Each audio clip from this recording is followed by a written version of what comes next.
আমরা যারা ভালো করদাতা, নিয়মিত করদাতা, একটা নির্দিষ্ট সীমারেখা পর্যন্ত দিয়ে থাকেন, এরকম ক্যাটেগরি করদাতা ন্যূনতম একটা ভালো চিকিৎসা সুবিধা আমরা দিতে পারি কিনা?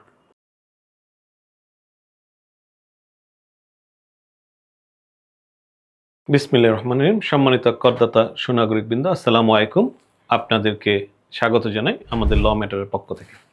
আমরা আজকে একটি কেস স্টাডি এবং করদাতাদের করণীয় সম্পর্কে দু একটি কথা বলবো। আমার চেম্বারে অনেক করদাতা আসেন, এসে প্রশ্ন করে থাকেন, এটা আপনার মনের আমার মনের সবার, যে ভাই আমরা অনেক কর দিই, রাষ্ট্র বা সরকার আমাদের জন্য কি করে? খুবই ভ্যালিড কোয়েশ্চেন। আমিও মনে করি রাষ্ট্র বা সরকারের এখানে ভূমিকা রাখার সুযোগ আছে এবং কর আদায়ও বৃদ্ধি করার সুযোগ আছে। আমার দিক থেকে আমি ১.৫ দশকের যে আমার অভিজ্ঞতা, সেই অভিজ্ঞতার প্রথম দিকে হয়তো এত অভিজ্ঞ ছিলাম না, এখন ধীরে ধীরে অভিজ্ঞতা সঞ্চয় করছি। এখনও অনেক পথ বাকি আমার জানার, শেখার, বোঝার।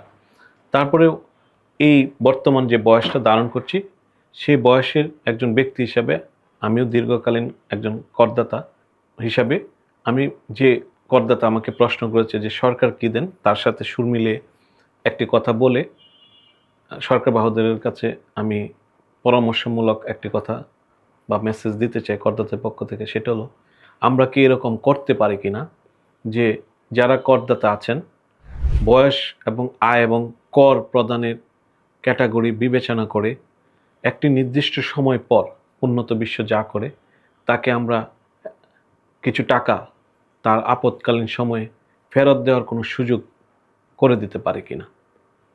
অথবা আমরা যারা ভালো করদাতা, নিয়মিত করদাতা, একটা নির্দিষ্ট সীমারেখা পর্যন্ত দিয়ে থাকেন, এরকম ক্যাটাগরি করদাতা ন্যূনতম একটা ভালো চিকিৎসা সুবিধা আমরা দিতে পারি কিনা? যদি এটা করতে পারি, তাহলে কি হবে? আমাদের করদাতারা উৎসাহ বোধ করবে এবং তারা তাদের প্রশ্নের উত্তর পেয়ে যাবে।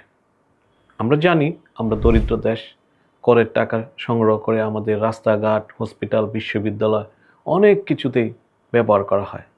তারপরে আমি বলবো, কোটি কোটি মানুষের মধ্যে যে লক্ষ লক্ষ করদাতা আছে, তাদের মধ্যে যারা ক্ষুদ্র অংশ একটু বেশি কন্ট্রিবিউট করে, তাদের একটা নৈতিক একটা ডিমান্ড তৈরি হয়ে গেছে যে তাদের জন্য রাষ্ট্র এই ট্যাক্স দেওয়ার বিপরীতে কিছু করুক।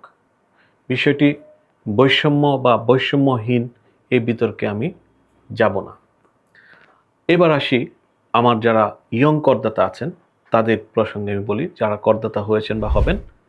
আপনারা মনে রাখবেন, আয়কর বেসিক্যালি একটি দীর্ঘকালীন অর্থনৈতিক প্রস্তুতি এবং পরিকল্পনার অংশ। আজকে আপনি আয়কর নিয়ে যে প্ল্যান বা পরিকল্পনা বা অর্থনৈতিক কর্মসূচি গ্রহণ করবেন, তা আগামী দিন আপনাকে কর বিষয়ক যে কোনো কর্মকাণ্ড, কর্মসূচিতে ভালো রাখবে। বিশেষ করে আপনি আপনার সম্পদ এবং আয় নিয়ে ঝুঁকিমুক্ত থাকবেন। যারা সম্পদ করার আগ্রহ আছে এবং এই সম্পদ ব্যবহার করে বিনিয়োগ করার আগ্রহ আছে, যারা আমার ইয়ং যে ভাইরা আছেন নতুন প্রজন্মে, তারা আজ এক্ষুনি আপনাদের আয়কর নথি শুরু করেন এবং এর যত্ন নিন। এই আয়কর নথি আপনার ব্যক্তি জীবনে কাজে লাগবে, এই আয়কর নথি আপনার ব্যবসায়িক জীবনে কাজে লাগবে, পেশা জীবনে কাজে লাগবে, সম্পদ উপার্জনে কাজে লাগবে। আপনি রাজনীতি করেন, আপনার রাজনীতিতে কাজে লাগবে। পরবর্তী জীবনে আপনার সন্তানের উচ্চ শিক্ষা গ্রহণ করার জন্য যদি প্রয়োজন বোধ করেন, কাজে লাগবে। অর্থাৎ আমার বক্তব্য খুব স্পষ্ট, আয়কর বর্তমান কোনো বিষয় না, এটা অতীতের কোনো বিষয় না, এটা হলো স্পষ্টত আপনার ফিউচার প্ল্যান এবং স্পষ্টত আপনার একটা future preparation for your life. আপনার জীবনের জন্য একটি গুরুত্বপূর্ণ অধ্যায়। আয়কর জীবন, সুন্দর জীবন, এরকম একটি স্লোগান যারা আমরা বেশ ভালো আলহামদুলিল্লাহ আয় করি এবং সম্পদ করার ইচ্ছা রাখি, তাদের স্লোগান হবে। আজকে এই পর্যন্তই। সবাই ভালো থাকবেন। সরকার এবং কর বিভাগকে সহায়তা করবেন।